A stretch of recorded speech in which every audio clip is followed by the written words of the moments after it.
سلام به همگی، خیلی خیلی خوش اومدیم. ویدیو داخل این ویدیو میخوام آموزش بدم چطوری کیفیت ویدیو هامون رو بالا ببریم، فقط با برنامه میتو که میتونید برنامه میتو رو نسخه کرکش رو از گوگل دانلود کنید. کافیه سرچ کنید میتو نسخه کرک شده، کلی سایت بالا میاره که میتونید دانلود بکنید.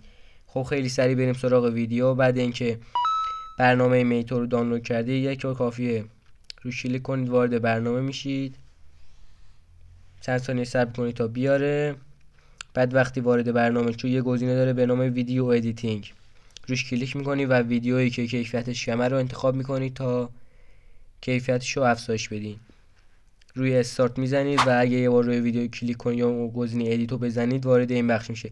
کافیه روی کوالیتی بزنید تا کیفیتش بالا بره. الان من نمونهشو براتون میذارم که ببینید. خب همونطور که میبینید قبل و بعدشه که واقعا تاثیر داره و کیفیت ویدیو رو بالا برده.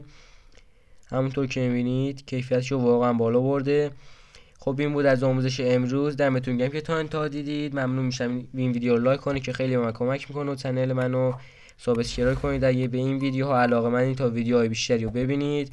خدا نگهدار تا ویدیو دیگه. بدرود.